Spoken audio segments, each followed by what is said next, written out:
സല്ലല്ലാഹു അലാ മുഹമ്മദ് സല്ലല്ലാഹു അലൈഹി വസല്ലം.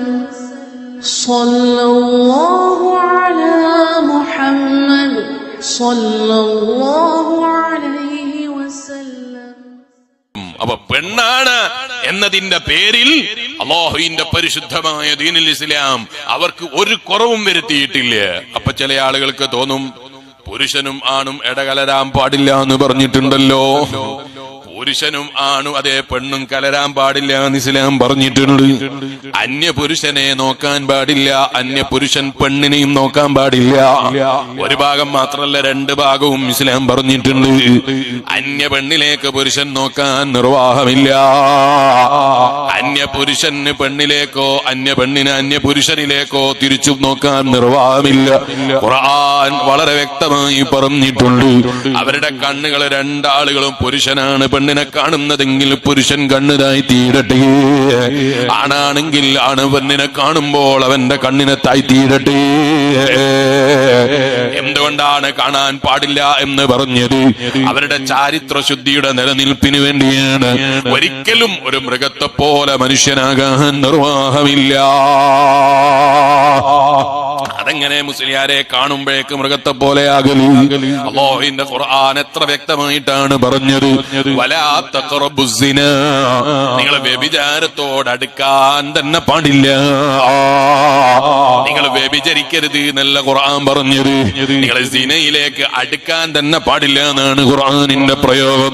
നിങ്ങൾ സിന എന്ന് പറയുന്ന പരിപാടിയിലേക്ക്, അടുക്കുന്ന പരിപാടിയിലേക്ക് തന്നെ അടുത്തൂടാ. വ്യഭിചരിക്കരുത് എന്നല്ല, വ്യഭിചാരത്തിലേക്ക് നിങ്ങൾ അടുപ്പിക്കുന്ന ഒരു പണിയും നിങ്ങളുടെ ജീവിതത്തിൽ എടുത്തുകൂടാ.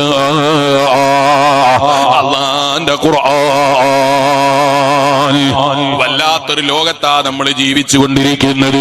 അസ്തഗ്ഫിറുല്ലാഹൽ അലീം. റബ്ബ് നമ്മളെ നന്നാക്കി തരട്ടെ. അന്യ പുരുഷനും സ്ത്രീയും കലരുന്നതിന് മുസ്ലിമീങ്ങളായ നമുക്ക് തന്നെയും അത് സാരമില്ല എന്ന് പറയുന്നതിന് മടി തോന്നുന്ന ഒരു കാലഘട്ടത്തിലാണ് നമ്മൾ ജീവിക്കുന്നത്. അല്ലേ? നിങ്ങൾ ആലോചിച്ച് നോക്ക്. നമ്മുടെ കല്യാണ വീടുകളിൽ, നമ്മുടെ പല സദസ്സുകളിലും അന്യ പുരുഷനും സ്ത്രീകളും ഇടകലരുന്നതിനെ കുറിച്ച് പറയുമ്പോ അത് അത്ര കർശനാക്കേണ്ടതില്ല എന്ന് പറയുന്ന വിധത്തിലേക്ക് നമ്മുടെ മനോഗതികൾ പോലും പാശ്ചാത്യൻ ചിന്തയിലെ ചില ആളുകൾ എവിടെയോ കട്ടെടുത്ത് കൊണ്ടുപോയിട്ടുണ്ടോ എന്ന് നമ്മൾ വിചിന്തനം നടത്തേണ്ട കാലഘട്ടത്തിലാണ് നമ്മൾ ജീവിച്ചുകൊണ്ടിരിക്കുന്നത്. അല്ലേ? നിങ്ങൾ ആലോചിച്ച് നോക്ക്. മഹാന്മാരായ ഔലിയാക്കൾ അവർ വളരെ വ്യക്തമായി നമുക്ക് നൽകിയ പാഠങ്ങളുണ്ട്. ഞാനിപ്പോൾ വിശദമായി അതിലേക്ക് കടക്കുന്നില്ല. ഇവ ഏകദേശ നാടുകളിൽ പോയാലും അത് കഴിഞ്ഞാൽ പലയിടങ്ങളിൽ നിന്നും പല ചെറുപ്പക്കാരും വന്ന് പറയുന്ന വലിയ സങ്കടം എന്ന് പറയുന്നത് ദാമ്പത്യ ജീവിതത്തിൽ സന്തോഷമില്ല, കുടുംബ ജീവിതത്തിൽ സന്തോഷമില്ല. ഈ കഴിഞ്ഞ ദിവസവും സ്റ്റേജിൽ നിന്ന് ഇറങ്ങിയപ്പോ ഒരു ചെറുപ്പക്കാരൻ എന്നോട് വന്ന് പറഞ്ഞു, 6 വർഷമായി വിവാഹം കഴിഞ്ഞിട്ട് മക്കളുണ്ട്, പക്ഷെ കുടുംബ ജീവിതത്തിൽ സന്തോഷമില്ല, ഭയങ്കര വേദനയിലാണ് ജീവിതത്തെ കഴിച്ചു കൂട്ടുന്നത്. ഇതുപോലെ ചില പെങ്ങന്മാർക്കും പറയാനുള്ളത് ഇത് തന്നെയാണ്. കുടുംബ ജീവിതത്തിൽ സന്തോഷം കണ്ടെത്താൻ കഴിയുന്നില്ല. അവനോട് ചോദിച്ചാൽ അവന് പറയാനുള്ളത്, വിവാഹം കഴിക്കുമ്പോൾ നീ അവളെ കണ്ടിട്ടില്ലായിരുന്നു എന്ന് ചോദിച്ചാൽ ഞാൻ അവളെ കണ്ടിട്ടുണ്ട് എന്നാണ് മറുപടി. അവനെ നീ കണ്ടിട്ടില്ലേ എന്ന് ചോദിച്ചാൽ കണ്ടിട്ടുണ്ട് എന്നാണ് മറുപടി. കാണാതെ വിവാഹം കഴിച്ചതാണോ? അല്ല, കണ്ടിട്ടാണ് വിവാഹം കഴിച്ചത്.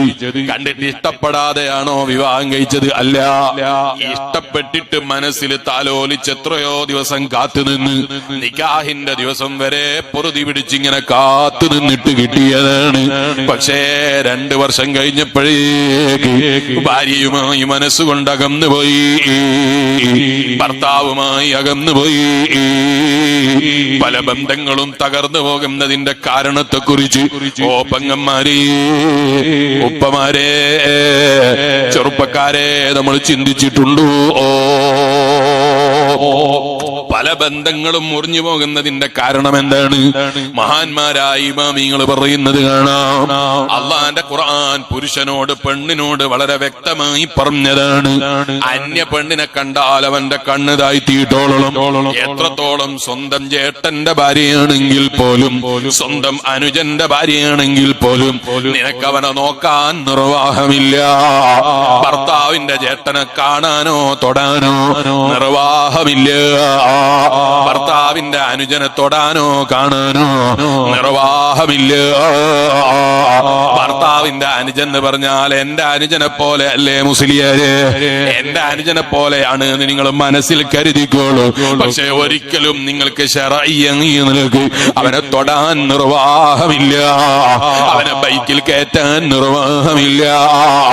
അവന്റെ ബൈക്കിൽ കയറി യാത്ര ചെയ്യാൻ നിർവാഹമില്ല. എന്തിനാ മുസ്ലിയാരെ ഇത്ര കടുംപിടുത്തം?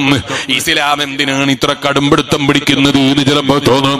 അതാ ഞാൻ പറഞ്ഞത്, അല്ലാഹുവിന്റെ ഖുർആൻ പറയുമ്പോ ഈ വിഷയത്തിൽ ഇത്ര കടുംപിടുത്തം ഇസ്ലാം പിടിക്കാനുള്ള കാരണം, വലാ തഖറബുസ്സിനാ, വ്യഭിചാരത്തിലേക്ക് നിങ്ങൾ അടുക്കാൻ തന്നെ പാടില്ല. ആ വ്യഭിചാരത്തിലേക്ക് എത്തിക്കുന്ന വഴിയാണ് നോട്ടങ്ങള്.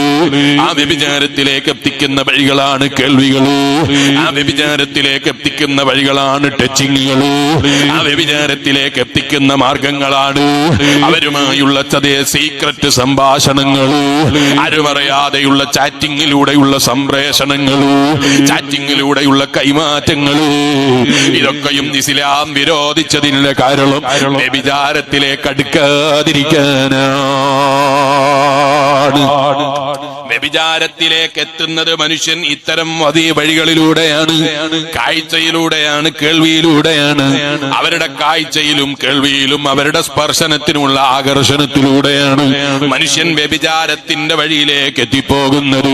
ആ ഒരു മഹത്തായ ദീനിന്റെ ചാരിത്ര ശുദ്ധിയെ നശിപ്പിക്കാനാണ് ഇന്ന് ലോകത്തുള്ള പലരും ഈ മുസ്ലിമീങ്ങളുടെ ചാരിത്ര ശുദ്ധി കൂടി ഒന്ന് പൊളിഞ്ഞു കിട്ടിയാൽ ലോകത്ത് വ്യഭിചാരത്തിന് വില കൽപ്പിക്കാത്ത സമൂഹമായി ഈ സമൂഹത്തെ മാറ്റിയെടുക്കാൻ സാധിക്കൂ എന്ന് ചിന്തിച്ചിട്ട് പാശ്ചാത്യൻ ചിന്തക്കാരൻ കൊണ്ടുവരുന്ന ഇത്തരം ചിന്താഗതികൾ നമ്മളെ മനസ്സിൽ കടന്നിട്ട് നമ്മളും അങ്ങനെ ചിന്തിക്കുന്നവരായാൽ, നമ്മളും അങ്ങനെ ആലോചിക്കുന്നവരായാൽ കുടുംബ ജീവിതത്തിൽ സന്തോഷമുണ്ടാകില്ല.